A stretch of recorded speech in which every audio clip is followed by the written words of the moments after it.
Okay. Thank you all for joining us. Sit back and relax. It's about to begin right after I burp. And, you got to burp first. That's what you do. Exactly. Yes, let's get it all out. Better Better out than in, as out I of our say. system. Exactly. All right, here we go in 3, 2, 1. To fight back on behalf of your family, your church, and your community against what the devil does on Halloween, you need my special Halloween attack pack. The natural taste of squirt fruit gives you a great taste without the calories.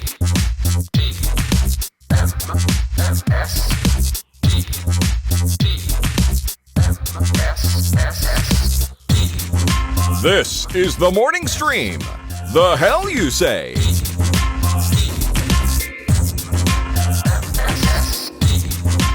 Good morning, everybody. Welcome to TMS. It's the morning stream for Wednesday, January 12th, 2022.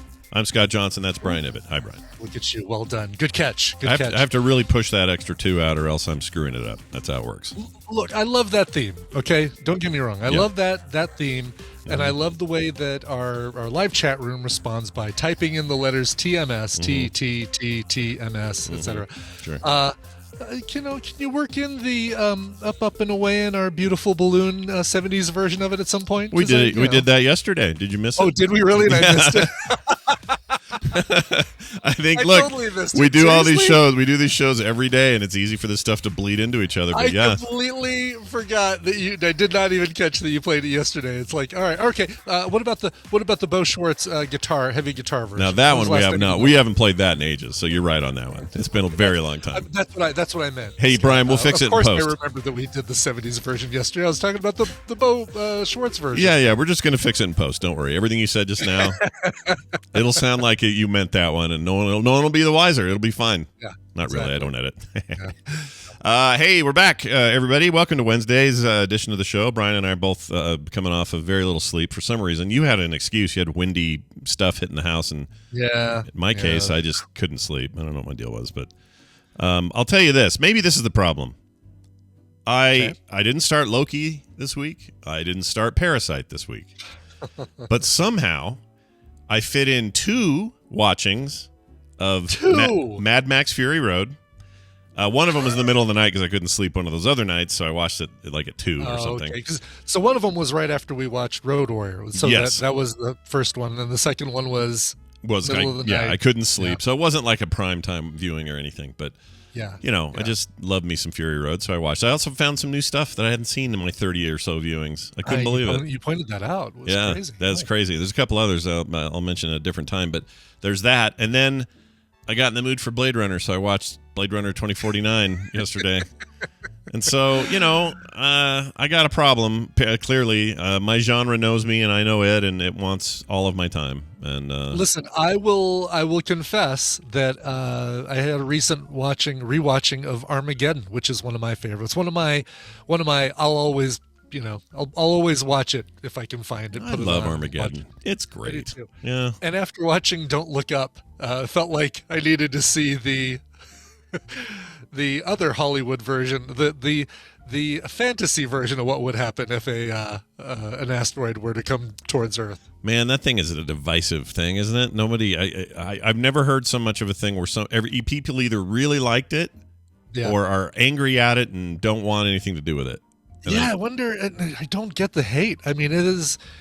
It feels like every other recent Adam McKay film, right? I mean, it feels like The Big Short, and it feels like Vice. Yeah, Vice, very much. Yeah. Plus, here's my theory. They're taking aim at ignorance.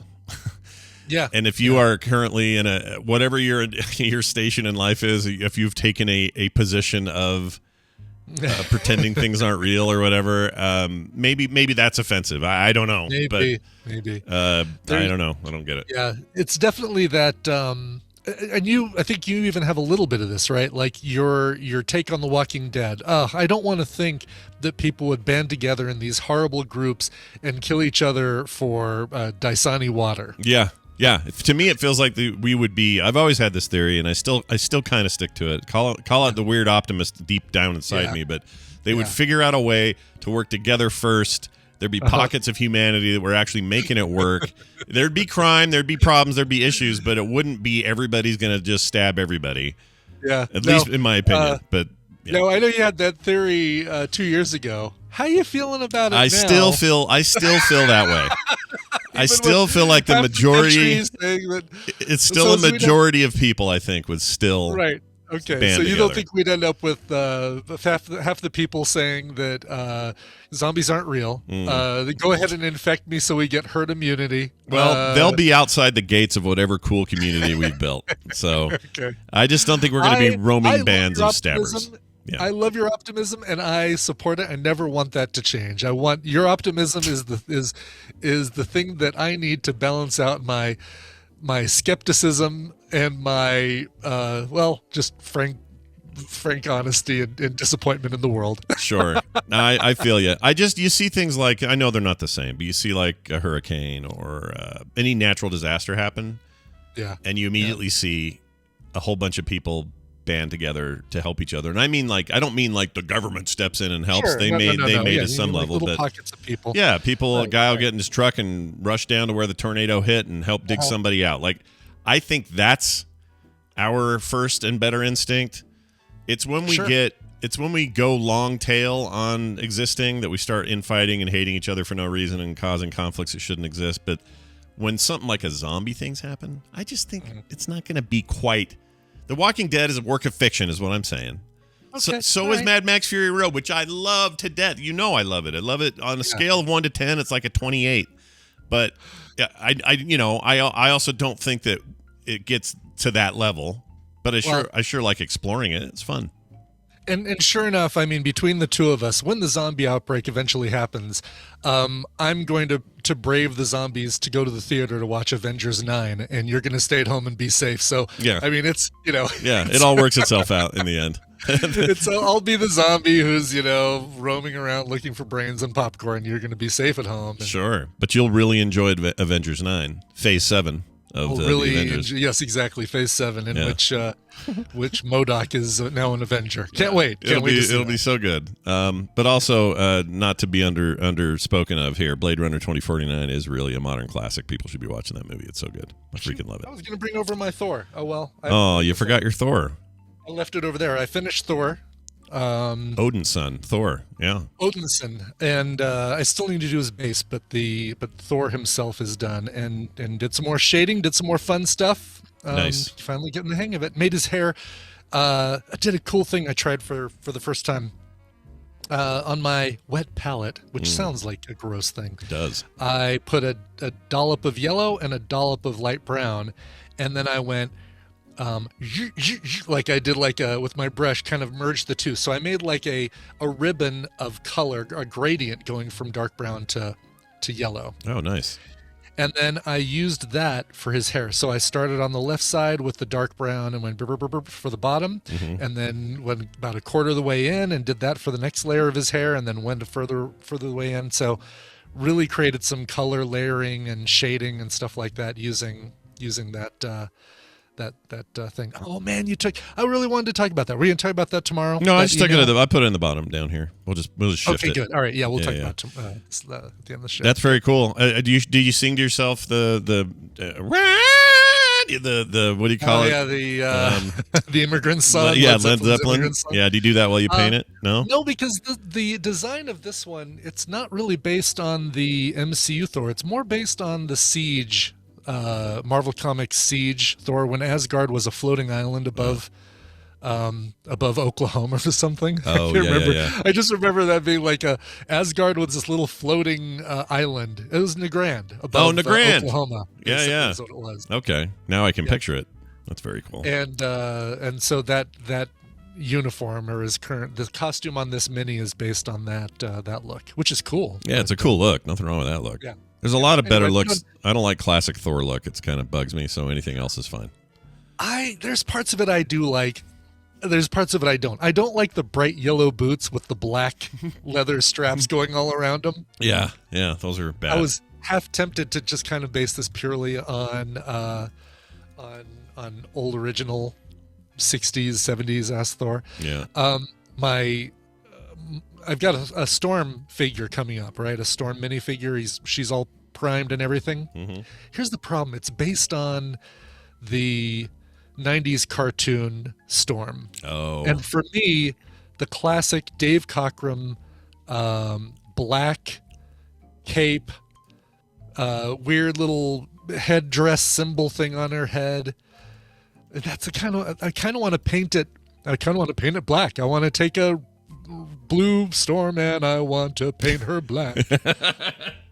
Yeah, she looked like, I don't know, like Silver Surfer ran into her real hard and left her some of it himself. I was never a fan of that all white dance club disco leather look of but it had those two cool X symbols that held her cape on. That was kind of cool. Right.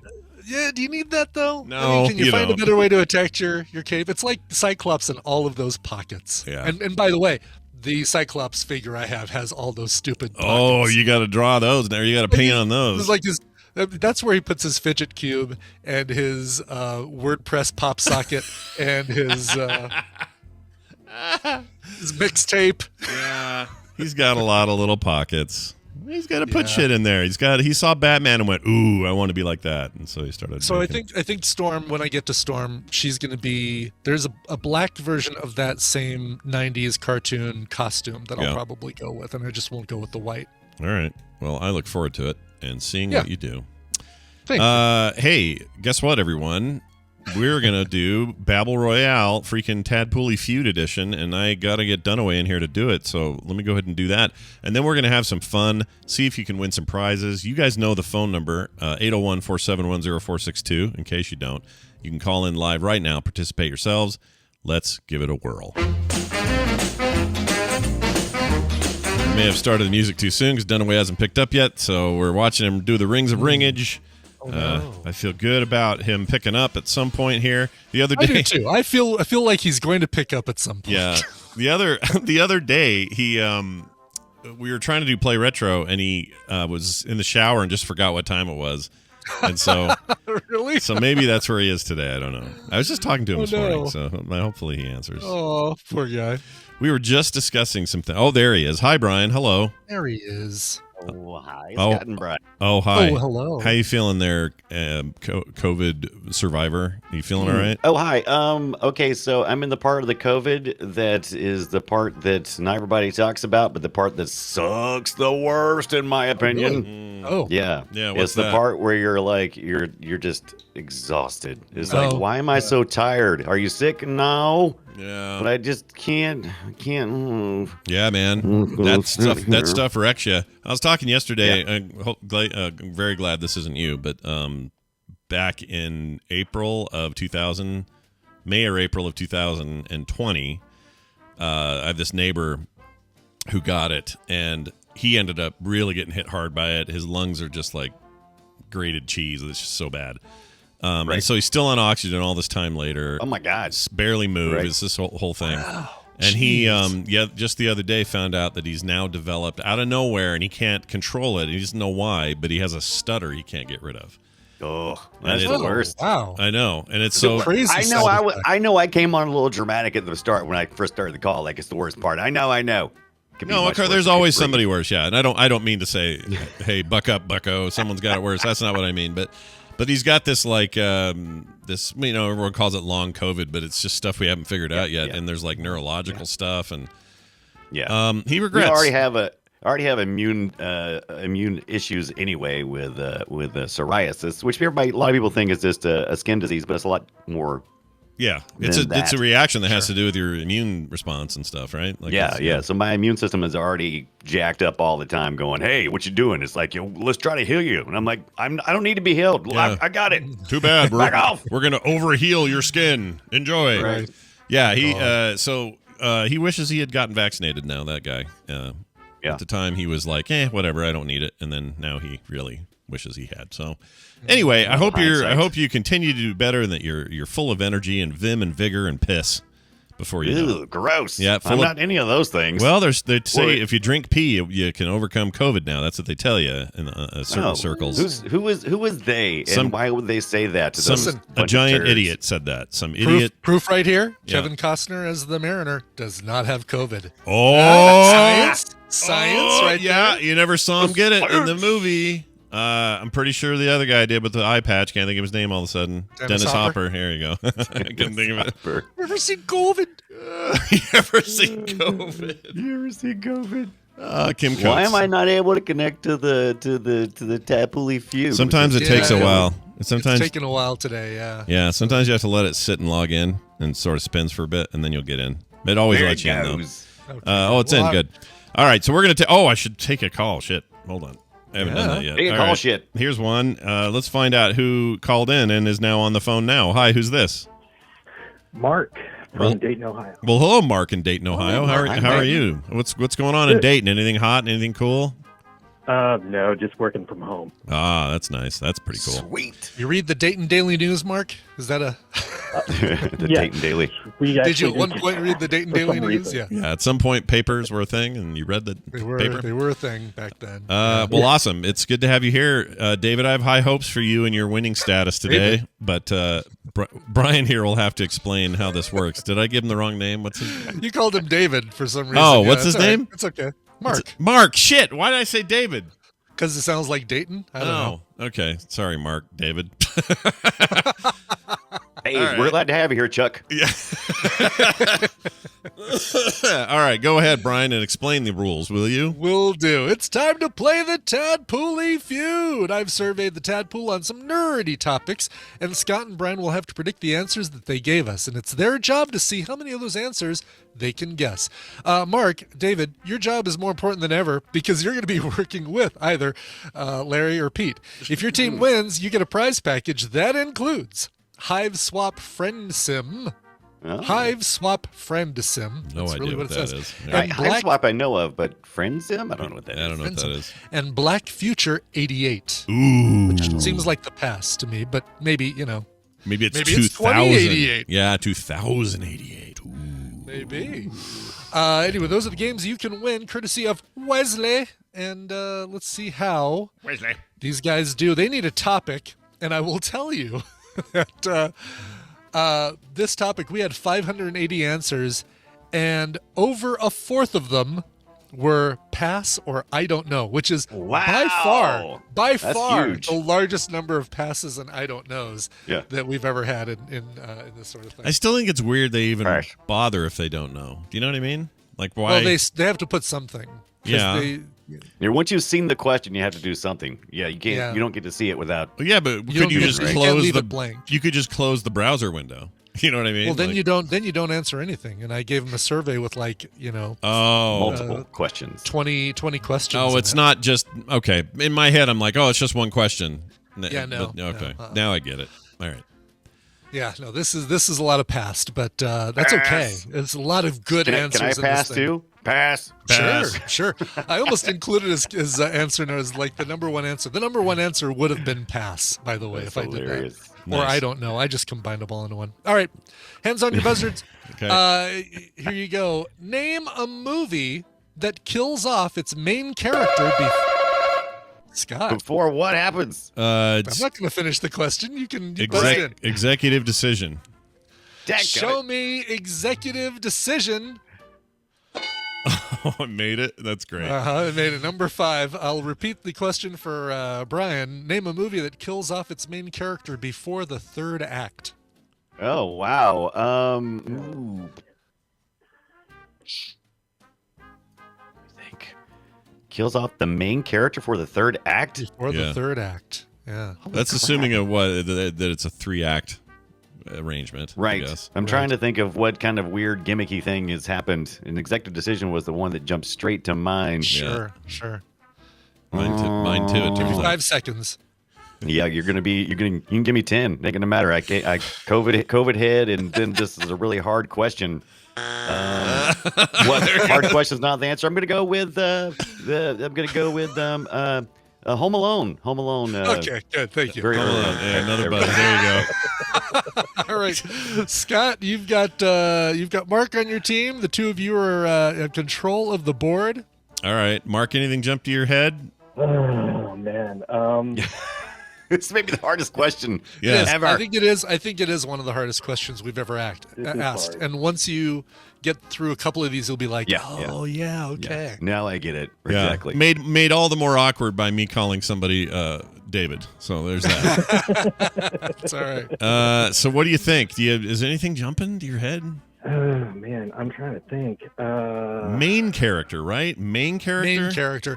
I would say let's say a main character before the third act. Okay, Let's okay. not The say, only, yeah. It'd The be a pretty question short was movie. asked to the tadpole that kills off its main character, but I will say a main character before the third All right, act. I'm not going to use this one because there's no way it's on the list anyway. But as an example, because it's fresh in my mind. Yeah, let me guess. Mad Max Fury Road. Well, when Nux dies toward the end, he dies before the film ends, but it's in Act 3, and that wouldn't count, right? Because it's got to be before whatever this arbitrary Act 3 begins, right? In Question World, it wouldn't count. That didn't stop one person from putting it up. Okay. Oh man, that was a hell of a moment. I've seen it twice this week. All right. We're gonna play the game. Name a movie that is not Mad Max Fury Road, and see how long it takes Scott to come. And this is regardless of genre or any of that. It's Right, no right. TV, just movies, because there's Just no movies, third act yeah. unless you count episodes, I guess. All I right. will say, I'll help you out here. There are no documentaries in this. Okay. list. No, that's too bad. That's too bad. Hold on. Let's do. I don't know if this is going to count. So many characters die, or maybe they do or don't, because it's all timed weird. But I'm just going to say Pulp Fiction. Oh, that's a good one. Okay. Is it? Is Yeah, it though? that's good. I don't know if it's Eh. good. All right. Show me Pulp Fiction. No, but that is a good answer. That one, Pulp Fiction, was number 23 on the list. Oh wow. 23. The way, the way things are timed in that movie, you see a character's death before, or do you? Let's see. You see a character's death before the chronological time they die. Am I remembering right. it correctly? Yeah, yeah. Okay. Because he's pretty much, Yes, right. It's John Travolta. You Travolta's see killed him- on the yes. toilet right away, right? Right before you see the diner, the continuation of the diner scene. Yeah, it's all mixed Right. up on. That's why that's a screwy one. But yeah. Yeah, But All I right, think it's so a good answer. It is a good answer, and 3 people agree with you. Brian, you've got control. I'm of still the trying to board. think of, big movie deaths that were really impactful, and I think The Lion King, maybe, because Okay. he Animated. dies- Interesting. Yeah. Okay. I mean, yeah. So I mean, that's kind of like the inciting incident that kind of pushes stuff through, but that happens in a lot of movies. Anyway, go ahead. Sure. he's still one could argue that the title character dies before. Right. All right, show me The Lion King, Oh, number 4. damn. Yeah, wow. Yeah, Jeez, Dunaway. yeah. I know and Simba becomes the Lion King. I know, but Mufasa is the king Yeah. before him. It's an And important distinction, sure. And in that vein, I want to say, since that worked, I'm going to go back to Star Wars: A New Hope, because Oh, that's good. old Ben Kenobi, before the third Oh, act. Yeah, now that's yeah. a name I haven't heard in a Long long time. time. Show me Star Wars Episode 4: A New Hope. Oh, come on, Tadpool. That was in your wheelhouse. Literally number 11. It Obi- just didn't make the Obi- list. Obi Kenobi. Obi Kenobi. Well, all right then. Obi Kenobi. So this gives me. That's a name I haven't understood in a long time. All right.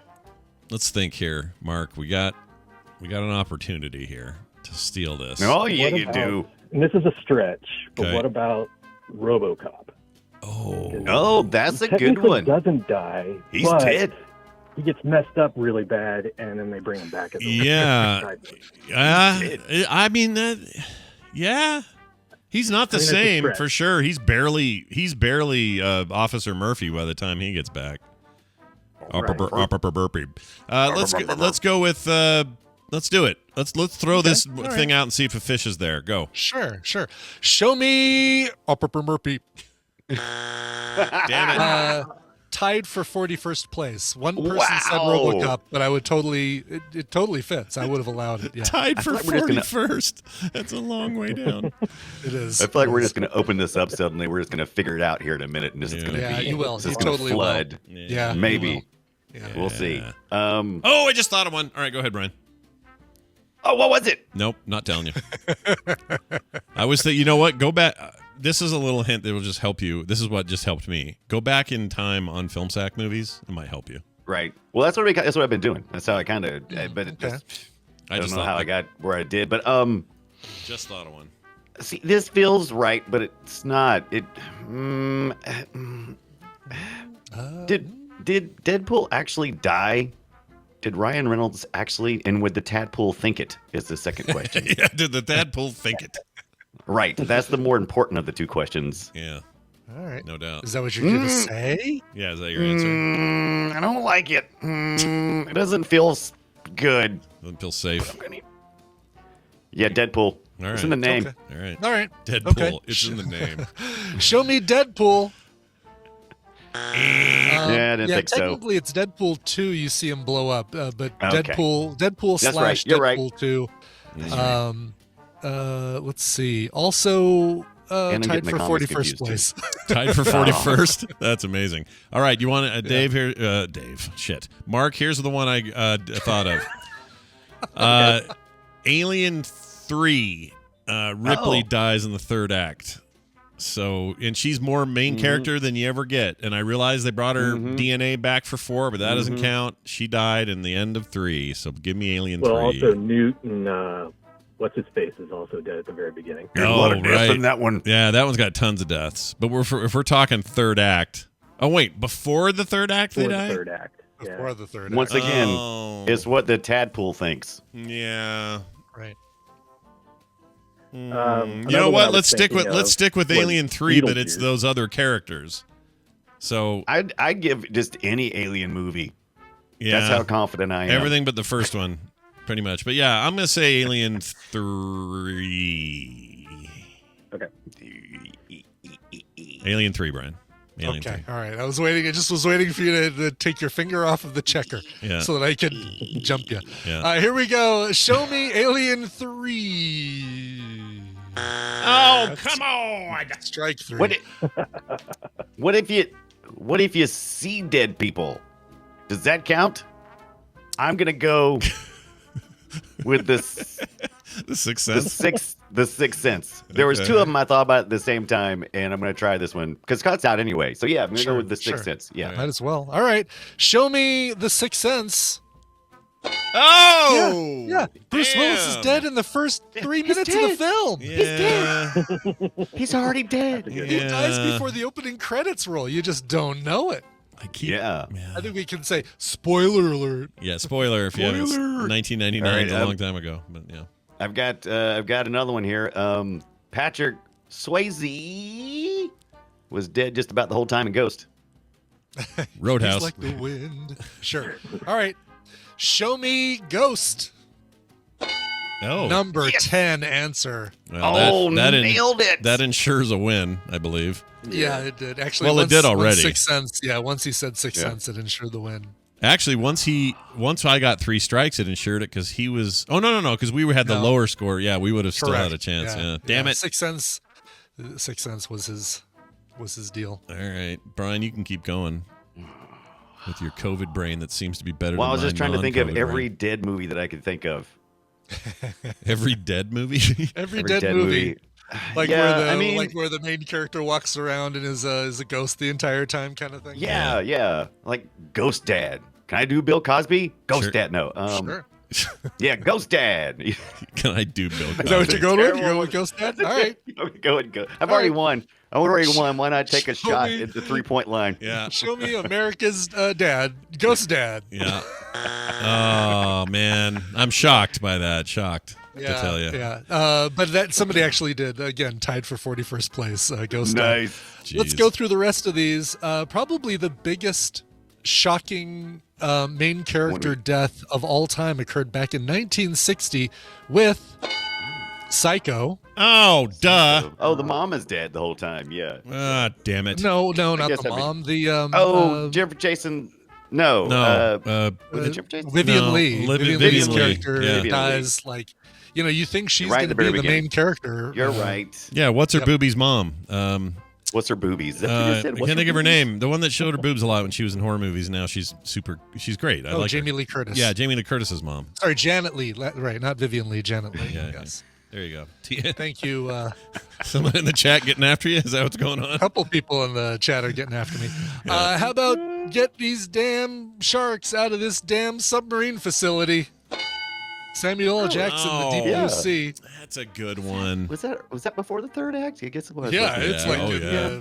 because it's sudden. It's like, oh my god, he It's just way got hit. early. That's one of those movies he's that one of the first deaths in that thing. it is, gets worse the bigger his career got, the worse that movie got in terms of him leaving early, because when he made that movie, we didn't think of him as like main character type or even main secondary character type, but he earned that subsequently. So when you see it now, it's like, wait, you got rid of Sam Jackson in the first like 10 minutes of this movie? It's like he's. What are you doing?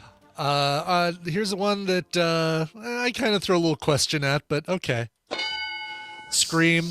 Talking about the Drew Barrymore character that answers the phone at the beginning. Okay. No. Yeah. See that all fits in with the executive decision. It's Deep more Blue like Sea, a- Scream, Psycho, all Yeah. that. Yeah. It felt like stunt casting more than anything, but whatever.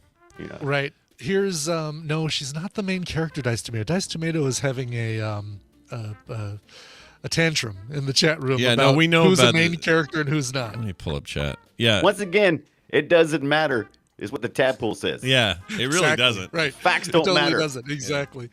This one is a good one. Godzilla 2014. Bryan Cranston dies. Oh. Oh yeah. That's I would have never right. gotten that one though. I never think about that. So Here's my really, favorite. some of these answers are top billed. One of the biggest names in Yeah. your movie are dying, not necessarily yeah. biggest characters in your movie are dying. Yeah, I think that's probably a good way to put it. This is great because, Scott, you literally at one point said anything but the first movie. And in Alien, John Hurt, who you think is going to be around for a long time, dies. Yeah, but back then, Basically- John Hurt wasn't like some huge name or anything. He was just a. I mean, again, it's the tadpole. None It of them doesn't were matter. huge names. Yeah. But I mean, he's like, you're following his character, and he's like, oh, okay, well, I guess he's, he's It up was there. shocking. Yeah. He must be important. No, that's a good one. That's a good one. And All right. then finally, your number 9 answer, The Godfather. Oh, wait, who dies? Godfather. in the- That was what I was trying to visualize. I know Sonny. Maybe they're talking about Sonny. Nobody explained. Sometimes they'd say Bryan Cranston or John Hurt or Sam Jackson, but I think it's maybe it's the- Sonny's death in. It could be. Godfather. Maybe it's the horse. Could be the horse. That was Could be a the horse. really good question, but it was just It's It was hard, too much. man. Yeah, that it's was a hard. hard one. That was Yeah. a really good one. I got to go with some of these other ones because they're great. So number 11 was Star Wars: A New Hope. 12 was, and again, 6 people put this exact thing or some variation of it. Anything with Sean Bean. Oh wow. I thought about that, but I was Wow. thinking, what specifically? And I Yeah. was like, Right. Yeah. Lord of the 13 Rings. was Edge of Tomorrow, aka Live, Die, Repeat, in which Tom Cruise dies about 20 yeah. times, many times in the first Yeah. act. That movie's Oh, great. Groundhog Day. Great movie. Lord of the Rings, Fellowship of the Ring, Contagion, Groundhog Day, Weekend at Bernie's, Bernie dies. That's a good Basically Good call, sums things Deadpool. up. Yeah. American Beauty is an interesting one. 3 people said that. I mean, Kevin Spacey says that he's dead in the opening narration, Oh, but, that's true. but he dies near the end. Yeah. Thanos dies pretty quickly in Avengers Endgame. Yeah, that's true. He really That's does. true. Bill and Ted both die at the beginning of Bogus Journey. Right. Let's see. Transformers, the movie. I guess Optimus Prime dies really early on in that. Oh, not the first one. The animated. Oh, is that I think true? It's 1986. Yeah, I haven't Wait, seen it. So I can't- they have a giant fight at the end with him and Megatron. That can't be right. I don't know. I haven't seen that, so I can't speak love to that. that 12 one. Monkeys, Big Hero 6, Knives Out, Pitch Black, Saving Private Ryan. There's a good one. Oh yeah. The Suicide Squad. We get 8 characters die Everybody. in the. Yeah. The Suicide Squad. Yeah. By the way, I was going to tell you guys. So I'm watching Blade Runner 2049, and in that movie, of course, there's all these. You got your famous actors or whatever. But in one scene, you got Princess Bride from Princess Bride standing there. You got your Gosling, Mostly whatever. dead. He's there, but then standing next to him, the Das Mal Chain guy from everything, from Suicide Squad and everything else, Polka Dot Man. He's there, and then next to him is the guy that was in charge of the biggest drug distribution thing on The Wire for like 4 seasons. It was great. It was great seeing all those guys there doing stuff. That's cool. Don't forget Drax. You got Drax there too. Oh yeah, Drax. He just wasn't in the same shot, but yeah, he's not the same scene. Yeah, he's good in that, by the way. Freaking really Dave Bautista, like legit good in that movie. It's short, but you know what? That would have counted because they kill him early. He's dead in like the first scene or something. True. Yeah. 2 scenes. Yeah, that would have counted. Nobody said it, surprisingly. But, weird. Weird.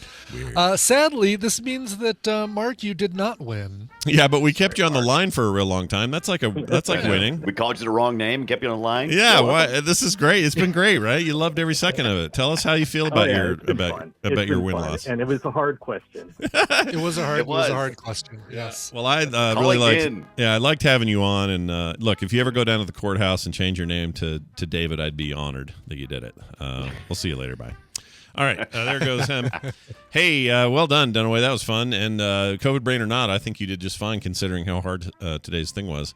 That was a pretty good one. This weekend, we're all going to sit down and watch a film sack movie, which escapes me. What are we watching?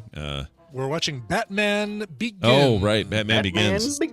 Yeah. In our preparation for The Batman. Yep. That's where Batman starts. If you've only seen Dark Knight, you'll wonder who this other lady is playing the girl that dies in Dark Knight. You'd be like, wait a minute, how come there's a different actor playing this person? But that'll happen. Anyway, so that's this weekend. Christopher Nolan's 2005 epic beginning to his trilogy of Batman movies, Batman Begins. That's right. It was Pacey from Dawson's Creek. Or Pacey, what was her name in Dawson's Creek? I never saw an episode of Dawson's Creek, but I know there was a Pacey on there. Probably. Oh, yeah, I never did either. If you've seen the meme, you've seen all you need to know. Yeah. I know. The meme is the best. You've seen Vanderbeek? Yeah. And she was with Vanderbeek's cry face. Joey. Yeah. Okay, she was Joey. Joey, and she was with Cruise at his most Scientology time. His most couch jumping phase. Yeah. And then she got out of there, and now she's wrecked for life. No, I have no idea what she's doing. I'm sure she's fine. She's probably fine. She's a mother. She's a great mom from all accounts. She's fine. Yeah. Anyway, that's this weekend on Film Sack. And then, of course, don't forget to, if you have not yet checked out Play Retro from Monday. We had a great time on there. And I love Play Retro. That was so much fun this past Monday talking about Phantasy Star 4. Yeah. And this next week, we're going to be doing a Donkey Kong if I can instruct Scott on the nuances of emulation. Yeah, I'm having an emulation brain block, but I'll figure it out. But yeah, we're doing Donkey Kong 1, Junior, and 3, and we're talking about not just those games in what they mean, but also like their legacy and what they led to, and it's going to be a big, fun show. So do check it out. It's going to be great. Yeah, we're having a great time on there. It's Brian Dunaway, everybody. Stay out of trouble and go suck on a turd. Bye. All right. Shouldn't tell a guy who's dealing with COVID to go suck on a turd. No. How do you think he got COVID? It's not very nice at all. Hey, before we take a break, I wanted to mention that Carter Johnson, my progeny, all right, one of my kids, I think she's in the chat. I thought I saw her name. Anyway, she wants to let everybody know that there are new items in her store this week. Animal Crossing Family Pack, Froggy Skater Girl stickers, and Squid Game Dalgona. I don't know what that means because I haven't seen Squid Game. I looked at those keychains. I'm like, oh my God, I think I want to get one of those. Those are so cool. They're pretty rad. The sugar challenge, sugar cookie challenge thing, Dalgona. Oh, I see. I don't know anything about this stuff. You need to watch that. Kind of the biggest Netflix thing of 2021. Well, she's got a bunch of cool stuff in there, and it's worth checking out because it's all brand new this week, and there's a ton on sale. So go and get some at Miss Carter Art. Sorry, MissCarter.art. So that's MISS Carter CARTER.ART. Miss Carter Art. Did it again. MissCarter.art. Gosh dang it. and get something cool because they're very cool. And Final Fantasy Star 4. For Final Fantasy Star 4, markdavid.com. All right, that's it. We're going to take a break. When we come back, it'll be some time spent with our good pal Tom for some Tom's Tech Time, and of course Recommentals after that. So stick around, Brian. We need to play a song though. So do you have something? Let's do that exact thing. This is a band from London, and these guys are going to be your new favorite kalimba-led psychedelic pop band. I'm going to call it right now. As far as your kalimba-led psychedelic pop bands, these will be at the top of your list when you're making your list. Okay. These guys are so good, and they have a brand new album coming out. Brand new EP coming out this Friday. It's called New Works. Here is the first single from the album. Here are Tiger Cats, all one word, and the song The Reason. As God produced Jesus in the womb of a virgin, I believe the Antichrist will be produced in the womb of a harlot. Oh, I wish I'd said that.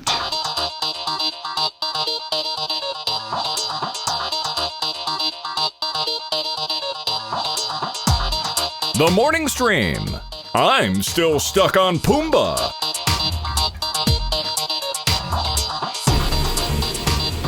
All right, we're back. We've returned. Brian, that song again was?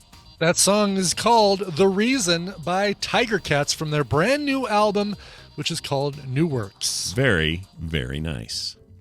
All right. Guess what, guys? It's time to find out what's going on in the tech world. And there's only one way to do that. America's source. No, I'm sorry. The world's source of technological infotainment.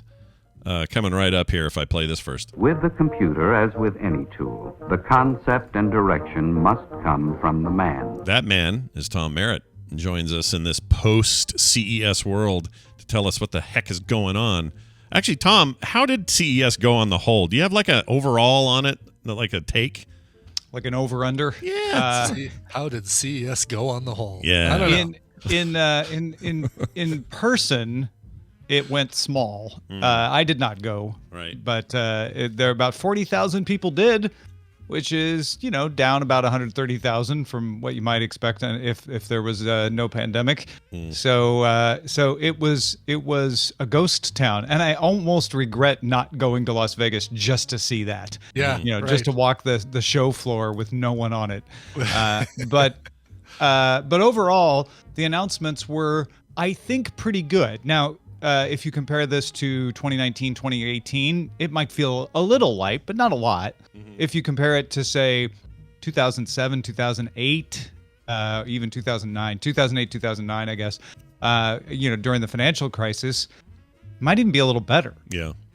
We had a lot of smart home announcements, a lot of TV announcements, and CES has been trending the last couple of years to be a little less like crazy, cool, big, new, weird thing and more, solid base hits, which I think might be emblematic of the tech industry as a whole, sort of plateauing a bit, the way it sort of did in the 90s. Like we're hitting a level where there are interesting things, but we're not getting like the big .com boom era stuff. We're not getting the smartphone era stuff. Right. Right now we're kind of in a period of just a lot of smart home stuff seemed to be the most interesting stuff to me anyway. Yeah. So we're a little bit in the long tail of things. But that usually means that maybe not right away, but in coming years, that's when you start to see a spike in new technologies, new uses for those techs. Everybody thinks it'll be sort of metaverse stuff. That's the hot talk right now, but maybe it won't. It'll be maybe some mixed reality headset thing would have the best chance of shaking things up.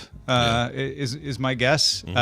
That will likely not come at CES. That's the other thing is, companies over the past 10 years have taken to announcing their best products themselves, going straight to the public instead of waiting for any kind of show, CES or otherwise. Yeah, that's a good point. Is there anything going on today? We were like, oh man, Wednesday. Look at this. Look at the tech bounty in front of me today. There's an interesting thing that didn't happen. Sometimes, as they say, it's the dogs that don't bark. In fact, it's really weird when a dog says, I'm going to bark on January 11th about the Exynos 2200 chip, and then just doesn't have an event, doesn't tell anybody why. just leaves the entire tech journalism profession wondering what happened. So yeah, back earlier in the month, Samsung had posted that, coming on January 11th, playtime is over. The gaming marketplace is about to get serious. Stay tuned for the next Exynos with a new GPU born from RDNA 2 on January 11th. In fact, that tweet was from December 30th. So not that long ago. And then January 11th came and went. And Samsung didn't say a peep about the Exynos or anything else.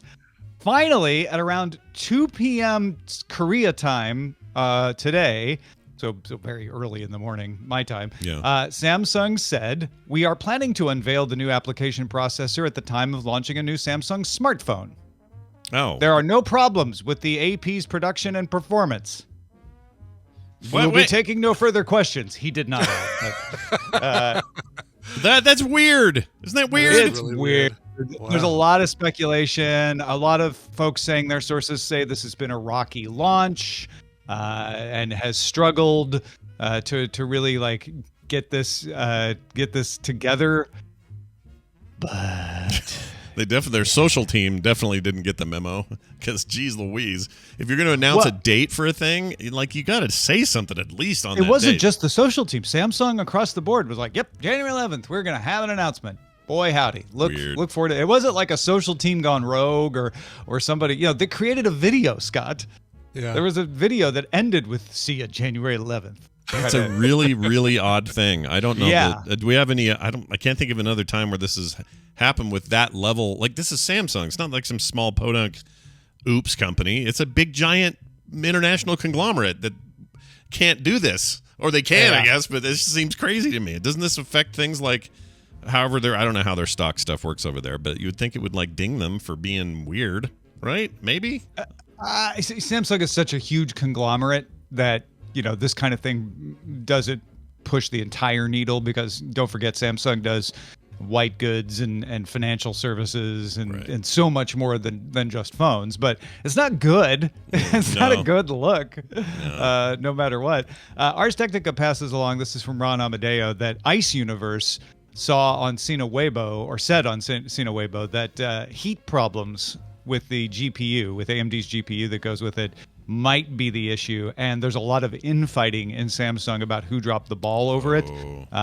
That's just somebody who's been pretty credible in the past, saying what their sources are saying. So we don't know for sure if that's true or not, but something's going on, right? There's no doubt about it. Something weird is happening when a company announces an event and then just doesn't even cancel it, doesn't show, just doesn't tell anybody where to call or what link to click or anything. Yeah, it's like ghosting your date you met online and you went to the place and they just never showed up. Ghosted the internet. Yeah, it ghosted the world. It just didn't show up. Sam fished. Yeah, Sam fished. Sam fished. So here's the thing though. Like, if they maybe they are so paranoid about exploding phones again, because you mentioned the heat thing. Maybe that's that would be enough for me to be real cautious over there. Doesn't have to do with the battery though, and that's so far in the past. Yeah, that's a good point. But what if that GPU just melting handsets? The Samsung Lions were good and then bad and then good again since then. Yeah. Well, also them claiming that your gaming's about to change forever. That's a little tall for a phone. I'm not saying it's not typical for these come on in, we've got the best thing ever, and then they show you something that's not the best thing ever, but because they've hyped it up, maybe you think it's better than it was. Yeah, that's true. I get that. Yeah. Playtime is over. Yeah, but at least in most cases, you would actually have them get up and show you why they think they have an awesome new GPU in their phone. But instead, they just ghosted us. Well, really and mobile gaming, you saw Take-Two Interactive just bought Zynga. Mobile gaming's hot. Yeah. Apparently too hot for Samsung. They paid almost 2 Bethesdas for that company. Yeah. Almost 15 million almost 14 million dollars for that freaking thing. It blew my mind. And now I know that, a lot of us in the sort of core gaming market, we get into our little bubble and we forget just what mobile's footprint is. So when this sort of transaction happens, you're like, oh my gosh, that's so much freaking money. But still, I know people are not leaving the house as much as they used to these days. But if you were to leave the house and walk around, look at how many people are playing a game and what kind of device they're using to play it. It ain't a console. Yeah. It's a phone. It's phones. And so I'm not saying console gaming is dead or bad or anything when I say that. I'm saying like mobile gaming is just vast. Yeah, because they have a it's not phone about no matter who made what. the best game. It's about who makes the games that everyone is playing. And even if you're monetizing at a small amount, when you've got that large of a market, it's huge. Well, that's what surprised me, though, is on that point, I don't know what Zynga's making anymore, and I just must be oblivious to it. And it doesn't matter. They don't even need hits right now. They just need to keep. People are still playing Farmville, for goodness sake, guess right? so, Like, yeah. and I think that's where I also couldn't tell you what Zynga's biggest game is right now, but it is making money because it's in mobile, and we don't get buzzy about mobile games, but it could just be solitaire. I know a guy who's a game developer for a smaller game company, and they make bank just making solitaire type games because people love those kind of games and they play them. You don't see them get headlines on Polygon, but they're out there. Yeah. It's like the silent majority of people are playing solitaire. Yeah. I'm looking here on their site. The big push, the main splash here is still Farmville 2. So maybe that thing is just so big I just didn't know. There's a sequel? Oh, yeah. There has been for a while. You can actually log into it with your Facebook account, and it will move any progress you made on your original Farmville for Facebook, which is where that took off, and it'll move it over. So, excellent. So I'd have to start over with the new farms. Yeah. This time, it's fertile. But it looks like now you just play it on their electric farmaloo. There you go. Now you just play it on their site. You just go straight into your Farmville. It's not Facebook anymore. I mean, look at the biggest game in the world right now is probably Wordle. Yeah. It's not even an app. It's not even monetized. It was monetized. invented by a guy named Josh Wardle. Which is the best thing ever. And it's not even monetized. So here's the problem. I feel really bad for that guy because a bunch of people, like literally overnight, made apps for the app stores and put them up and are making money hand over fist. They would have, but all of them got pulled on the app Oh, store. did they get pulled? Yeah. They all got pulled. Oh, good, because one guy in especially particular. the one called Wordle. Yeah, that guy's he was a jerk. $29.99 annual pass game. Yeah, he was a jerk because he was bragging on Twitter, like, look what I did, and he's like making this huge deal. Yeah, really pissed me off. What a dick. Yeah, super dick. But anyway, I feel like Wardle just did this as a favor to the internet, right? He's like, because he's the guy who did the big red button on Reddit. He just likes to do fun stuff. Yeah, I didn't realize that was him. Oh, that's funny. Same guy. He's a smart dude, knows what he's doing. I love it as a phenomenon. I think it's really cool. The game doesn't do much for me, but I think it's crazy how this stuff can still happen on the web, and I wish it happened to more. But boy, there were people ready to jump on that and make their quick bucks. Like plant a flag and try and make money off of his deal. Yeah, that feels like NFTs a little bit. Anyway, hey Tom, later on today. Just kidding. I'm not trying to kick up any NFT stink here on the show. We're gonna meet again over there at the Daily Tech News Show. We're gonna talk about this and other stories. It'll be great. There's plenty of content coming out of Tom these days, though. So you want to tell people what that is more to get it? Yeah. It's all I can think of are metaphors for vomiting, so I don't think that's appropriate. But yeah, a lot of good stuff. And you can keep up with all of it on Free Tom Newsletter. You get a nice note from me every Friday, links to all the stuff that I do, books, podcasts, and everything. And a lot of nice folks respond to those newsletters and just let me know. Sometimes they just want to say hey, which is great, and I'll respond back. So it's a fun way to just have a conversation. FreeTomNewsletter.com. Very nice. Tom Merritt, everybody. He is Ace Detect on Twitter. We'll see you later this afternoon. Bye now. Bye. Well, there he goes. There he goes. Now, we got to get Randy in it to win it. Boy, he must have a great Recommental because it's a long file. It must be awesome. Oh, gosh, really? Well, it's, as lengths go. I mean, 14 minutes. We're going to be listening to 14 minutes of a show. But, it's about width, not length, right? That's what I've always been told. True. Yeah, that's true. Let's get into it here. Where is it? Look at him in space. Oh, yeah, look at this. Ooh, wait a minute. Randy using the new... hold on, I got to pop this out. This is great. Using the new Discord background stuff. Nicely done, sir. Looking nice. Oh, that doesn't sound right. Nope. Yeah, his audio's all left great, up. But your microphone is not. All we heard was whoosh. Yeah, still nothing. Don't hear anything. Say something. Try now. Oh, there you go. Now you're good. Now you're good. That was weird. Also, this background, this green screeny kind of, I know it's not a green screen, but in small version, before I zoomed you in, it looked like you were wearing a nun's habit. That's good. Because of the Yeah, over at my place of business, I am trying to establish myself as the king of the Zoom backgrounds, and we're not doing this in Zoom, so I have to go with what Discord is offering me. But I'm going to level up my Discord game without giving them money somehow. I don't know how, but I'm going to figure it out. Can you not add your own backgrounds to Discord's new background? Yes, you can. You just have to give them money, and so I'm going to figure this out. I'm going to figure out how to hijack one of their provided backgrounds or something. You can pay it's the turbo thing. You pay the or whatever it's called. You pay $10 a month and you can put bigger files up. You get access to your own hoo-ha.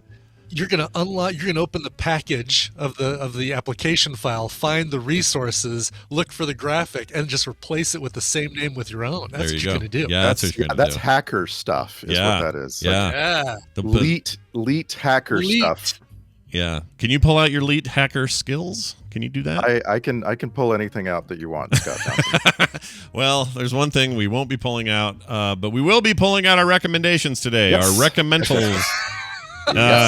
It's going to be great because we're talking about streaming things we've all seen, and we're going to recommend them here on the show. Sometimes we mental them, but usually they're Recommentals. We're going to start with Brian, as we always do. Brian, you got 2 this week. Set me up for the first one here. What do you got? First one is a series. It's a season. Let's just call it the final season of a series. Oh, all right. Here we go. This is about the boat, right? Yeah, the part where you were driving, the part where the other guy yielded, the part where you rammed him anyway, the part where 5 people died because of you. All right. I did everything you said on the boat, okay? It's true, I admit it. I was wrong. Just, please. You shot my deer! And you almost killed me! I promise. I will never do anything like it again. I swear to you. I promise the same thing, and look at me now. Wait. You don't understand. It's not my fault. Okay, my mom died when I was 8. My dad, he was never around. He was always working. I had a shitty childhood, okay? You're blaming this on bad parenting? So I've been that's quite a scene without the visual, but I've heard a lot of good things about the new Dexter. So tell us how this is. It's really good. Yeah, it's Dexter New Blood. This is the tacked on final season of a show whose final episode kind of left a lot of people, including me, wanting more and wanting a better resolution. We've now watched the final of the 10 episodes. Aired this last weekend, and I'm happy to say that I feel like they stuck the landing. There are a few people, like when you search for Dexter New Blood on YouTube, aside from the umpteen Dexter New Blood finale explained, which once you see the ending, it's like, you need somebody to explain that. Oh, I hate that stuff on YouTube. Freaking hate it. Ugh. Yes. But then you also get why Dexter New Blood was a disappointing dumpster fire that was worse than the actual ending that they gave us in season 8 and all that stuff. Yeah. Clickbait much? Anyway, this one, the role of Dexter's dad that you had all through the original series is kind of his grounding, or his, what do you call that? The devil on the shoulder, the angel on the other shoulder, his conscience. Yeah, James Remar was the Remar was his conscience for the whole thing. But in this season, you get Deborah Morgan, his sister Jennifer Carpenter, who Michael C. Hall was married to for like 18 minutes. Did that not? Sister. Are they not still together? I guess they're not together. I don't think they're still together. No. Oh, okay. But you get her as his conscience throughout this, and she's a lot meaner of a conscience than James Remar was, which is great. But it's all about how, he went up to Alaska, became a lumberjack, and then found his way over to Iron Lake, New York, upstate New York, to become a clerk at a little mom and pop REI kind of shop with guns and knives and things like that. And he's got his dark passenger at bay. He's got things kind of calmed down. He's been there for a few years. He's even hooked up with the local police chief, but things start happening that kind of unleash his true Dexter nature, and I thought it was great. Probably the best part of this final season is the addition of Clancy Brown, who chews up every scene he's in. He is like, you can't stop watching. I love Clancy him. Brown. Yeah, so I knew Scott was going to say that. He's one of Scott's list of 20 character actors that Scott thinks no one has ever heard of, but are super good. I love him. Well, I don't think no one's ever heard of him, but I'll see anything he's in. It just doesn't matter to me. It could be bad, and I'll watch SpongeBob just because it's a heavy Mr. Krabs episode. Like, I just think he's awesome. And of course, he was the heavy in Shawshank Redemption, right? Yeah, he was Shawshank dude. He was in, of course, No One Lives Forever. What's that? What's the movie? Highlander. Highlander. He was the Kurgan. Yeah, it was the Kurgan. He's amazing. I love Clancy Brown. It's great. So in this one, oddly enough, he owns a diner that sells crab. Food, Shut up! Really? Yeah, but very, very secondary. Like, he happens to own a lot of things, and one of the things he owns is a diner, and they just happen to have, I'm sure, crab on the menu. That's pretty great, though. That's great. But anyway, it's never really brought, announced, but it feels like it's pretty damn funny. Anyway, this takes place 10 years after the final series, or the series finale that wasn't, and gives people a chance to get a better ending. I like the ending of this one. I don't care what YouTube smash that subscribe button dude clickbait says, but I really do like this. So check this out. He was married to Amy Spanger from 2002 to 2007. Then he got with Jennifer Carpenter from 2008 into 2011. Divorced. Oh, they lasted longer than I thought they did. Yeah, a little longer. Just like a year or something. And then now he's with somebody. Oh, they got married in 2016. Morgan McGregor. I think it's funny he named a Morgan.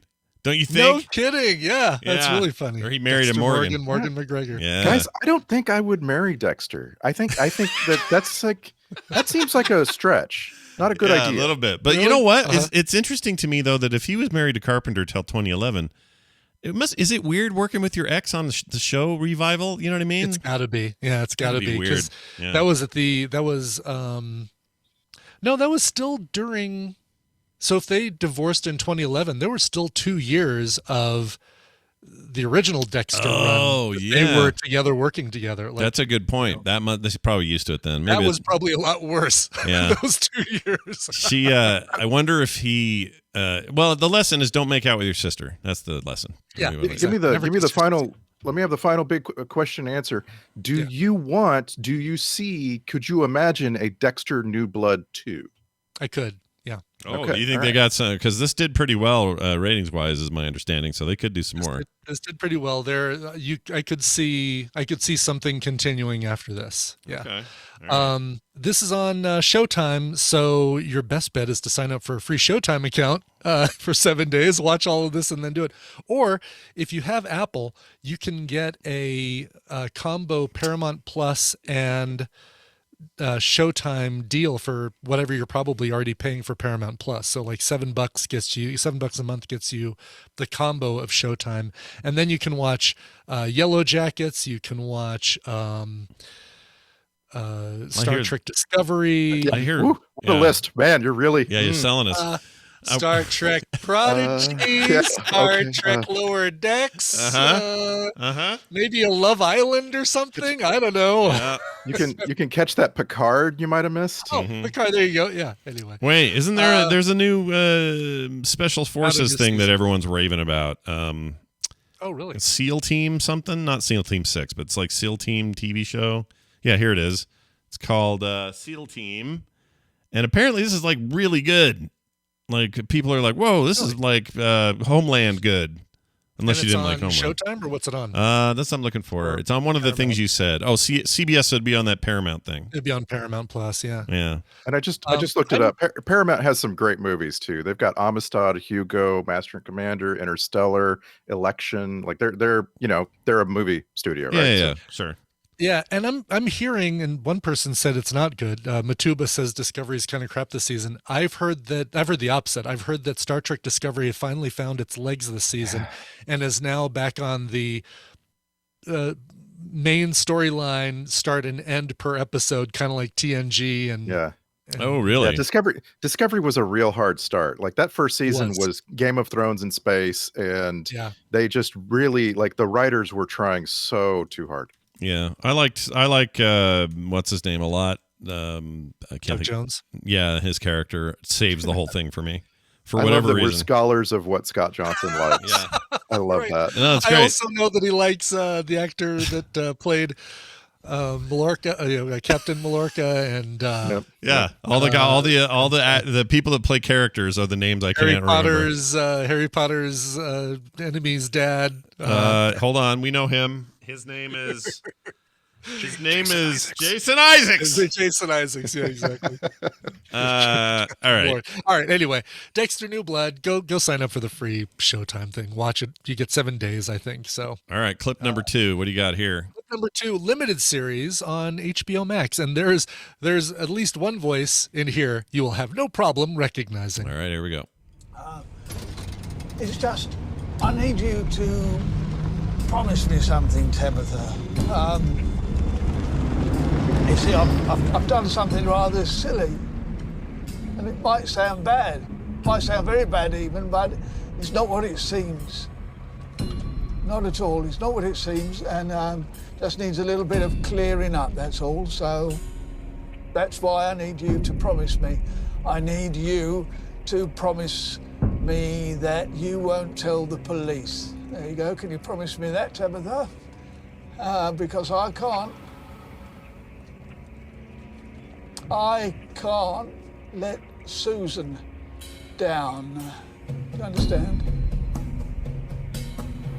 She's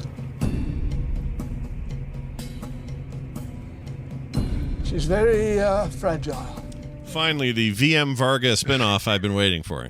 Okay, I just want, before you even say it, I just want to ask for please heavy no spoilers. I am right about to watch this weekend. I've been really looking forward to this, so please. I won't give any spoilers at all. I don't. That's Brian's not a spoiler guy. That's not a thing that I do, Randy. Yeah, you only worry when I say things like, "All right, this isn't a spoiler, but," and then I'll screw up. So don't listen to me. But I haven't seen this yet either. Right. So tell us about it. Yeah, this is a great quick watch too. 4 episodes, an hour long each. HBO Max. It's called Landscapers, and you're hearing David Thewlis right there. Lupin, VM Vargas, the Shame Wizard. I mean, that's a voice that that hunts you in your dreams. And he never is bad. He's good in everything. He's just amazing. He's never bad. Yeah. He's always good. The other person this stars is Olivia Colman, and I played so much Olivia Colman last week. For her movie that I decided to focus on David Thewlis for this one. But they play a couple, Christopher and Susan Edwards. And this is based on a true story. This is based on this murder of Susan's parents that took place in Mansfield in the UK, and how things came to be from there. How these two got accused of those murders, and for people who are being accused of these murders, it's amazing how daft and clueless these two can be. For example, you heard that audio clip right there, which is in the trailer, of David Thewlis saying that he's done something rather silly and don't call the police. And yeah, that is in the first 10 minutes of the show, Randy. So you're still safe. You're still good. Okay. Yeah, you're good. That's all I'll say. But here's what's really cool about this. There is a lot of dark comedy in this, which surprised me for the subject matter that it is. It doesn't surprise me when you see, Olivia Colman's involved, and even to some degree, Shame Wizard David Thewlis is involved. But there's a little bit of dark comedy, and there's a lot of fourth wall breaking. I will say there's even a point where they literally break the fourth wall, and it's great. It's amazing.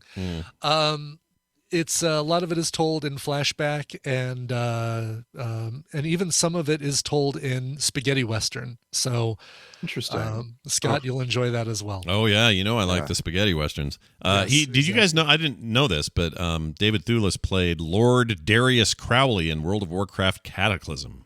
I did not know Oh, that. really? I knew this. I did not know that. Yes. That's very cool. All right. That seems like that's one that's been on my radar, so I'm excited to see it. Yeah, this is great. this Love is that really good. And if you're not a fan of like the what was the Kate Winslet recent crime drama thing? Oh, Why am I blanking on the name of Mayor that? of Easttown. Mayor of Easttown. Yeah. If you're not a fan of that stuff, you probably would still like this because there's a little bit of a twist of comedy to it, and it's not as dark and heinous as things like Mayor of Easttown. I loved Mayor of Easttown, though. It was so good. Yeah, yeah, so good. So, all right. Well, there you go. One really cool thing about this. Usually in movies or TV shows that are based on real events, at the end of the movie, while you're watching the credits, they show the real people that the actors are playing. Yeah. In this one, you get it during the end credits of every episode, but it only goes so far as what's been uncovered in that episode. Oh, that's which cool. is great. It's such a cool thing because this mystery took a long time to solve. So anyway, it's really, really good. Landscapers, HBO Max. Go watch it. There you go. Cool. All right, here is my clip. This is for a series on HBO Max, another limited series, so a one and done kind of deal. The finale airs tomorrow, but I'm going to give you my full as much take as I can before I get the finale. Now, I'll say before I start this, it is easily my favorite thing I've seen in the last couple years on TV. I love this. So anyway, here it is.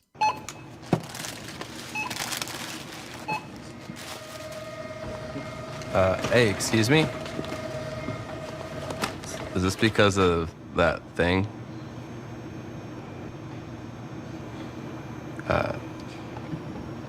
Should I go somewhere?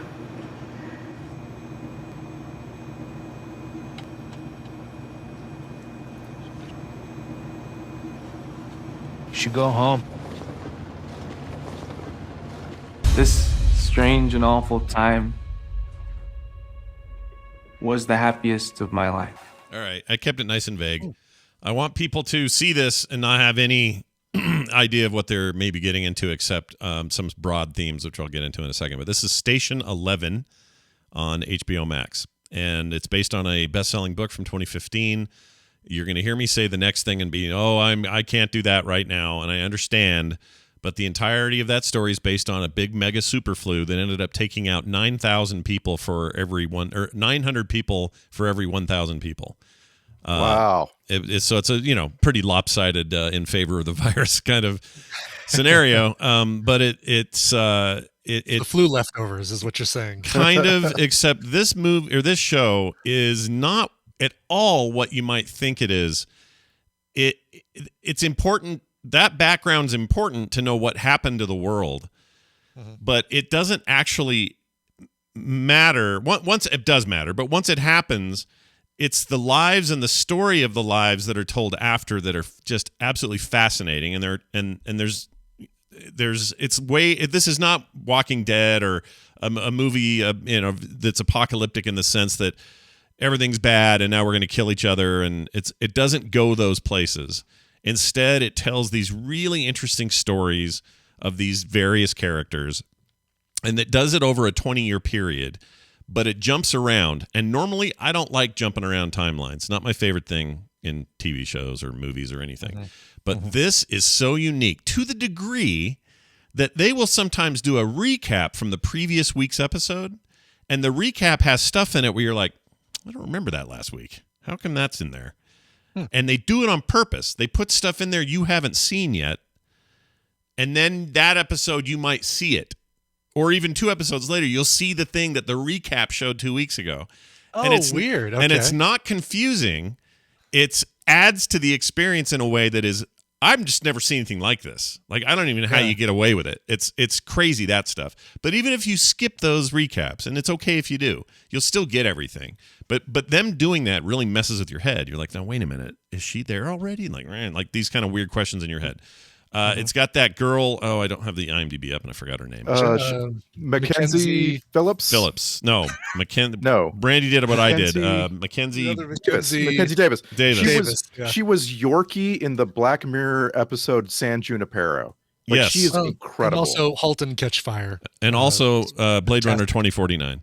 Anyway, Oh, right. Yeah. she's in all sorts of things. She's great. She's amazing. She is a high point of this thing. She plays the adult, sort of young adult version of this character, Kirsten.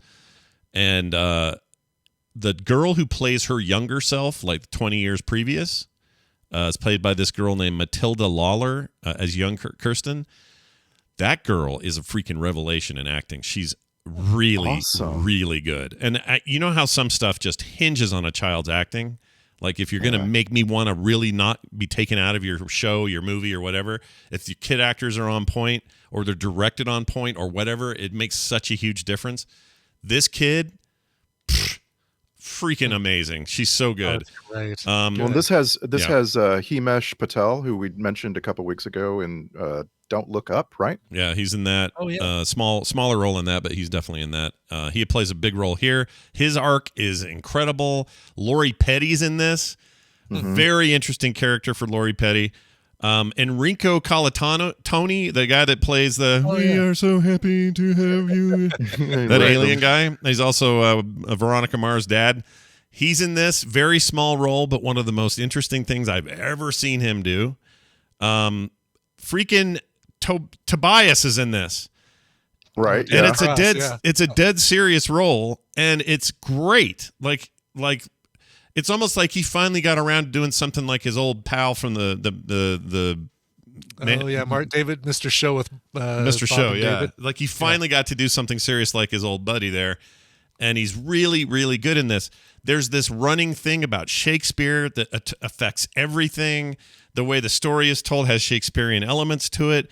They are willing to take the time to be slow and quiet about these characters, and it's not just this is not your typical end of world scenario. It's something different, and I don't even really know how to quantify it, but I love it. And you had me sold at Lori Petty, man. I just hope She's that great. she gets some, action sequences. She is the lost action star of our lifetimes, in my opinion. Lori Petty is the action star that didn't happen. That didn't get And to it's get just- Tank Girl. Just Tank Girl. Tank Girl's about it, yeah. She's extremely good in this. It's a very different kind of thing for her, though. It's not what you expect. In fact, when you first see her, you're not even sure you're looking at her. She's made up to be very different looking in this.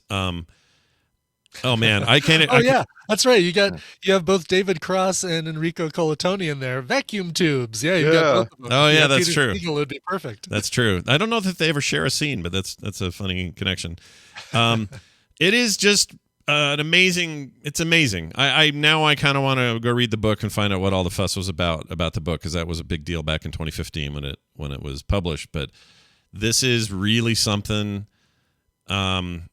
I will say that it's best binged. I could see why some people would see that first episode and not quite know what the heck we're doing. If you see them back to back, though, which is how I did it, it's just a beautiful symphony of TV. It's just really well done. I love it. This is a thing now. New miniseries and limited series and so on. They have a choice to make on the script, right? Do we put it all in the first episode to hook you? Or do we make the first episode a garbage of things to figure out and that will attach to later things? Yeah. Like and they all go one way or another. And it's when that first episode is like, am I being entertained right now? Those are often the best, right? Oh yeah. Because they have a lot to give later. Usually. Yeah. Big time. And the way they tell story in this is a lot of, here's the thing. And then they'll show me 20 years previous, and you're like, that's why it makes things more meaningful. It's not done like prequels, and how people's lives cross in ways that are unexpected but are believable. It's just awesome, you guys. I freaking loved it. And I know as I say this, there are going to be some people who watch it and go, I don't know if it's for me. I get it. But for me and those like me, this is a gift. This is one of my favorite things I've ever seen. I just absolutely loved it. I can't wait for either of you to see it so we can talk about it more. Nice. All right. That's on HBO Max, by the way. Station 11. It's spelled out with the word 11. And we've been waiting to binge it as soon as the last episode drops. So. The other actor I wanted to mention was Danielle Deadweiler, I think is her name. She plays this Miranda Carroll person, very pivotal character in it. Never heard of her before. Blew my mind. She's amazing in this. Oh, and the guy that hangs around in Veep who's just so annoying. Everyone hates him. He works for the president's office, and he always has to come over there and go, "Hey guys, what's going on?" Big, tall, goofy dude. Yeah. Can't think of his name. Right. Not Jonah, but the other. No, it is Jonah. It is Jonah. Okay, Jonah. All right. The guy that plays Jonah is in a couple episodes. It's changed my entire view of what Jonah can do. He's so good. Really? Okay. Oh, you guys will love it. I freaking love it. All right. And by the way, your Danielle Deadweiler was in The Harder They Fall. Okay. I like her. How do you describe that like in 3 words without calling it the Black Western? I don't know. But, I love that movie. That movie was great. Yeah, it was so good. And Danielle Deadweiler, she's not a main character, but she's like a top supporting character. She's really well in this. She just blew my mind. It's great. So watch it. I'll quit fawning over it, but I really liked it. All right, awesome. Randy, let's get to you. Any setup for your clip? So this is an action comedy soap opera, and it's something everyone's seen. But all right. When we say everyone, like we're only talking about 10% of people who watch TV and movies, right? Like if a show catches 10%, that's a huge hit, right? Yeah. So, and that's why we do recommendals. Like no matter how popular something seems, there's millions of people that are on the fence, and those people they wait and they're willing to wait for years to be convinced that something's worth their time. And when something is an ongoing TV series, additional seasons come along, right? So then it becomes even more difficult for the fence sitters, right? Because now it's a bigger commitment. So, and you thought his clip was long, Scott. It is long. All right, here goes. I'm gonna play it. Okay, I just want to say what you're about to hear is a clip from the latest season of this action comedy soap opera. And what's happening here is there's a high school debate going on in a gym, and a couple of high schoolers are sitting in the bleachers, and an adult they know sneaks in to talk to them while the debate carries on. All right, here we go. Capital punishment is a legal penalty of the U.S. state of California. As of March 2019, further executions are halted by an official moratorium ordered by government officials. And it should stay that Sensei, what are you doing here? I thought debate was for nerds. It is, which is why we're ditching it. You're right. I'm not giving up on the girls' competition. Think outside the box. Take a look. Sensei, You ever see the movie Ladybugs? I had to sit through it one night with the babes. Long story. Anyway, this coach, guy gets no respect. He's got this all-girl soccer team that totally sucks. So he gets his own stepson to dress up like a chick, and they start winning. So you want me to dress up like a girl? What? No. I need you to win the boys' competition. I'm thinking of penis breath. He's not the best fighter, but I think he stands a decent shot against the chicks. What do you think? I'm thinking a lot of things. I don't know where to start. My opponent's completely full of crap. His evidence is garbage, his arguments don't make a lick of sense, and I was bored to death. Which is ironic, considering we're debating the death penalty. You're not going to deduct points for lack of decorum? Screw decorum! Want to know what I really think of the death penalty? My book! Choke on it. I see my time.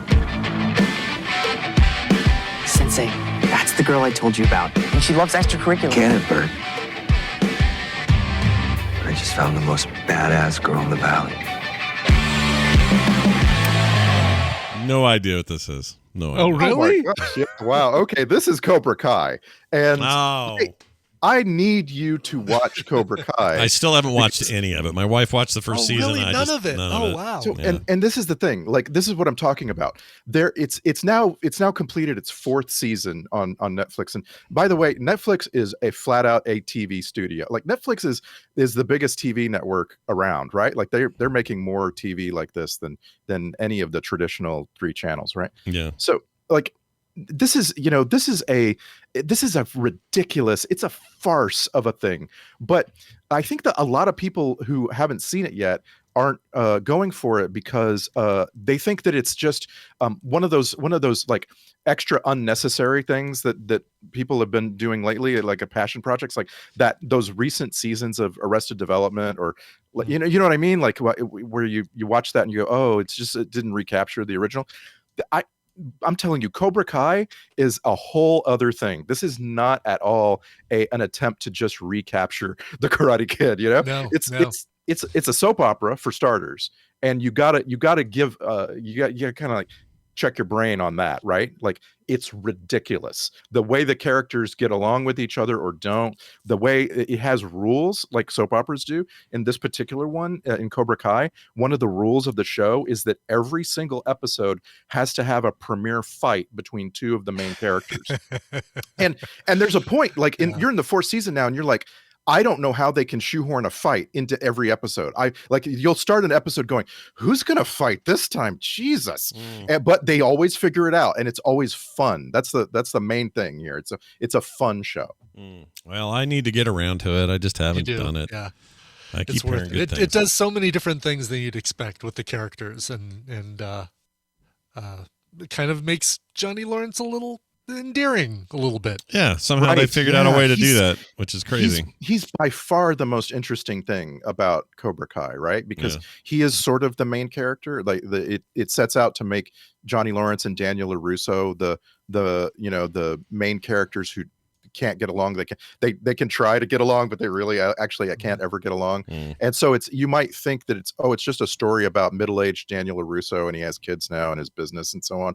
But it's not. It's actually I would actually say he's kind of second fiddle to Johnny Lawrence as character development. Do you think it turned out that way over time, or do you think that was their intent in the very beginning, is to make him more the focus? And well, remember, it's called Cobra Kai. Yeah, and that's something that you have to keep reminding yourself in this show, like, because every now and then you're like, you might think, what's going to happen next? It's called Cobra Kai. They're going to keep on keeping Cobra Kai around is what's going to happen.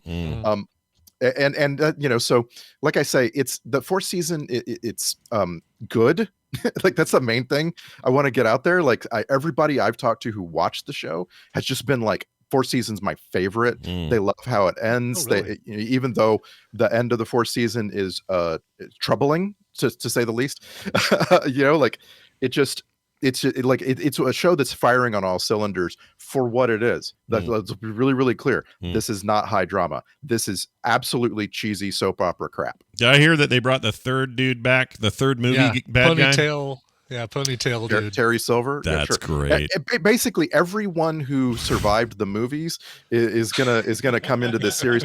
I'm expecting Hilary Swank any minute. Yeah. I was surprised. I'm surprised we haven't seen her yet. Yeah, why not? She'll probably be down. The show's a hit, so why wouldn't she pop her head in there? That'd be fine. Let's get all this canon together in one place.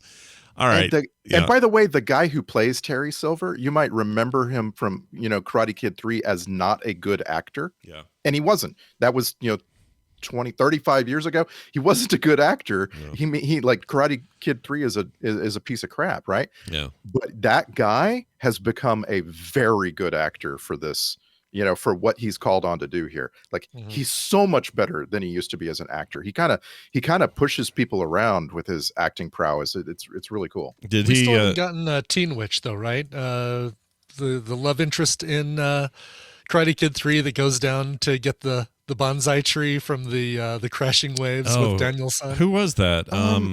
I think the actress from Teen Witch, but I can't remember. Robin Lively is who that was. Robin Lively. That's exactly who it is. Got to get her back, dude. That'd be cool. Well, and remember, in this series, this story is about a Daniel LaRusso who is married and has kids, and so there's not really much room for him to even revisit old love interests, right? Yeah. Whereas Johnny Lawrence, this is a guy who, he's single. He's single and ready to mingle. Yeah. And Ready so to mingle. Yeah. The guy, the dude who played Terry, Thomas Ian Griffith. Thank he you. looks like somebody's, I don't know, agent in his IMDb photo. Did he don the ponytail in this? Did he get that going? But he looks so much better now. Yeah, I think he looks great. He looks great. Yeah, he looks like a dude I'd trust with my financial reports. I don't know, something about him. Is that a I don't know, like an accountant type guy. There's like, here, take my papers. I got the Penske file in there. You take care of it. I don't know. And one more thing I just want to say for people like Scott who haven't watched any of it yet. Yeah. The first season of Cobra Kai was not recommended, and it was on a shoestring budget. It's a passion project that was really not like, it's nothing like the subsequent seasons where Netflix gets a hold of it and pours some money into it. So watch the first season just as a perfunctory path to getting to the rest of the series. Right, it was a YouTube thing. I forgot they did that. Right. Totally spaced that. Yeah. It's got all the same actors, which is really a miracle that they managed for that first season to get the actors that they would stick with, right? But anyway, it's and by the way, speaking of that, in the fourth season, we're now at a point where all of the teenagers are in their mid 20s, late 20s, some of the actors. Yeah. And so in the fourth season, they're making a dedicated effort to introduce new younger actors as main characters. And that's going really well. You know, good. so like we're now going to have the ability in season 5 and in the future to graduate some of these kids from high school and not have them be our main young adult characters. Yeah. It's consistent with the movies though. Like back in the day, everybody looked 25 and they were all playing 16, but what are you going to do? All right. Well, these recommendals today, like always, will be coagulated and put up on was it quicktms.ly? Quicktms.ly. They're already up there. They're up there now. Right now. Cool. Randy also posts them on his Twitter account over there at Randy Deluxe. We put them on Facebook. We put them everywhere. So if you didn't catch up, Discord, you can't miss them now. That's right. Randy, anything else going on you want to mention? No, man, I'm looking forward to this Batman Begins thing because I don't know, guys. Yeah, I don't know. You don't know if it holds up. You don't know. Yeah, I don't know. Really? That's the thing. All right. I saw it one time in movie theater 20 years ago. I have no idea. I don't know either. It's been a bit, so we'll get together. Cillian Murphy, don't we? I mean, come on, we do. Yeah, and other and what's his name? Japanese actor? Liam Neeson. No.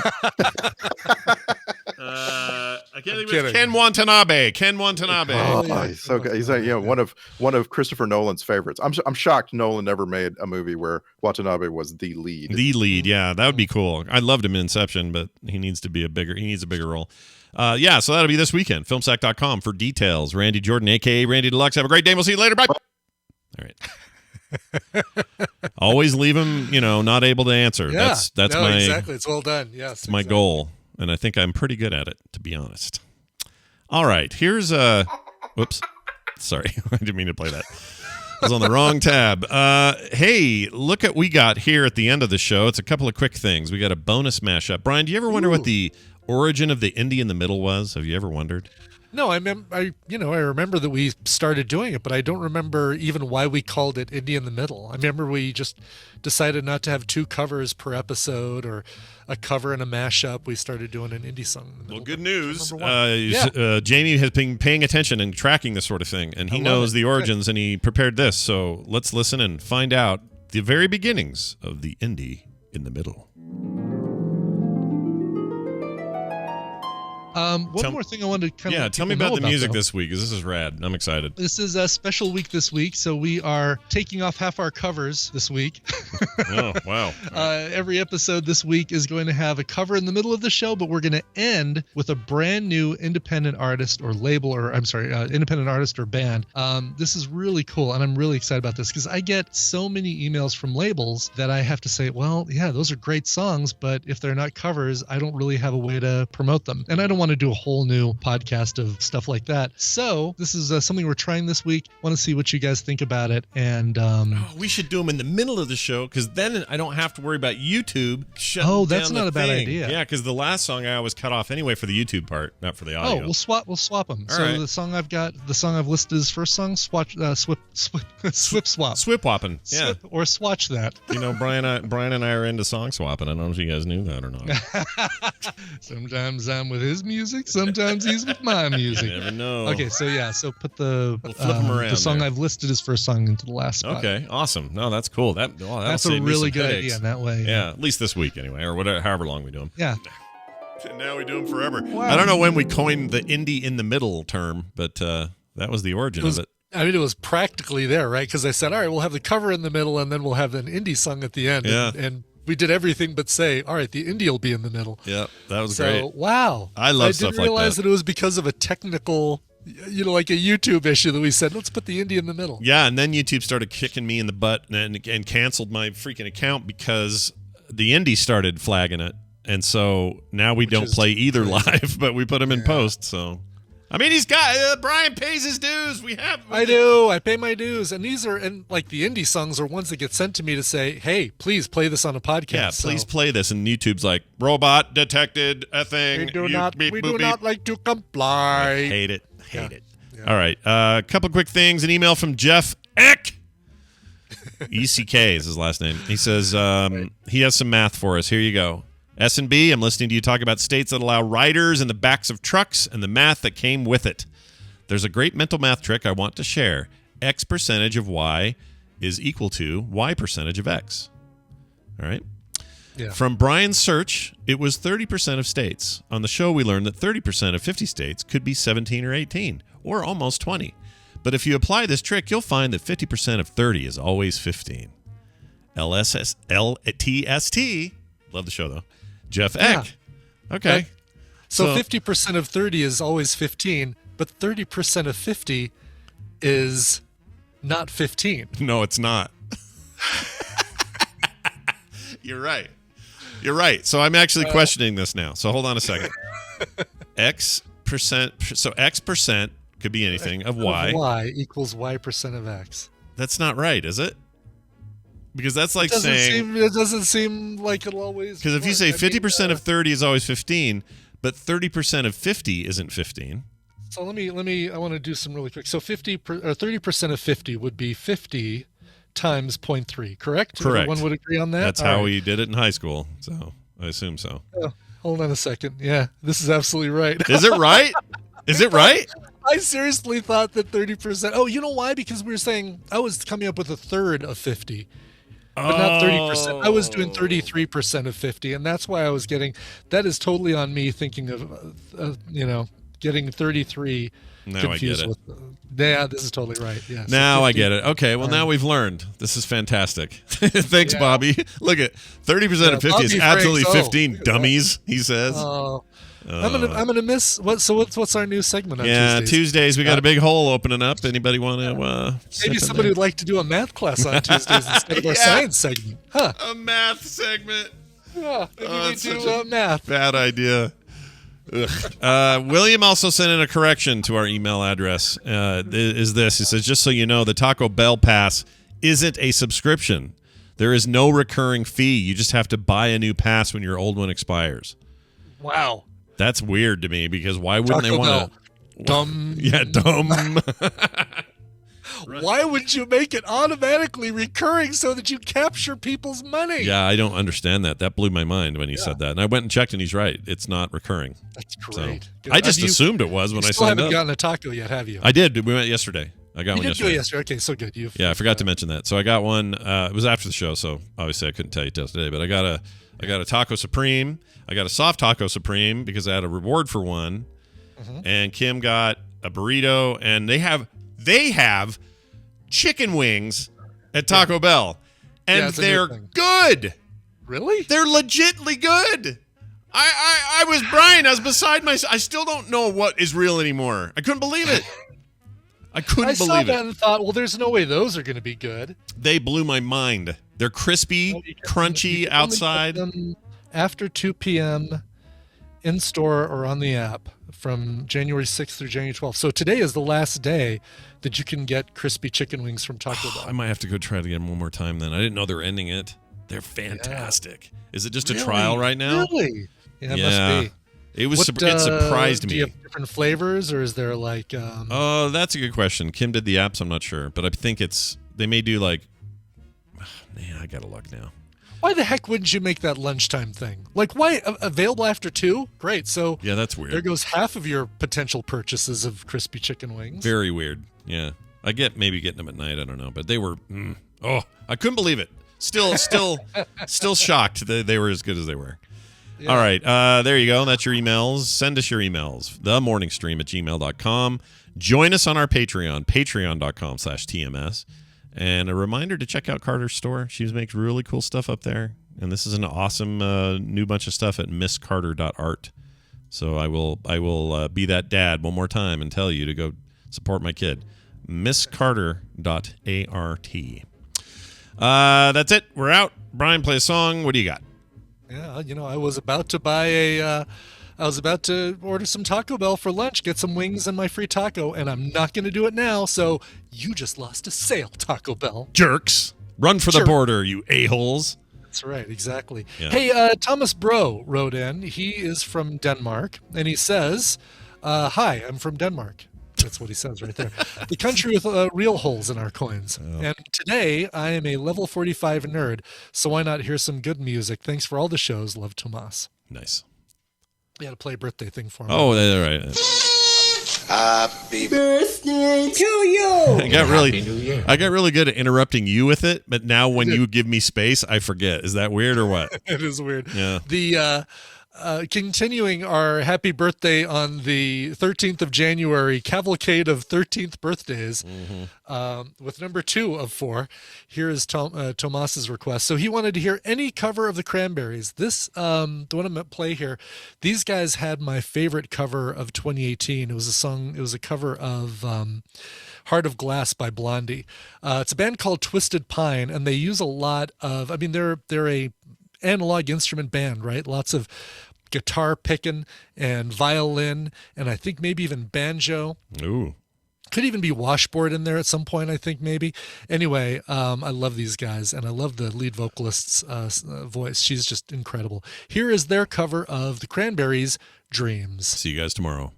This show is part of the Frog Pants Network. Frog Pants Network. Get more shows like this at frogpants.com. All you need is Italian salad dressing. Yeah. Yeah. It's weird, yeah. It is weird. Creepy. I mean, I don't know what he's doing with that Italian salad dressing. we all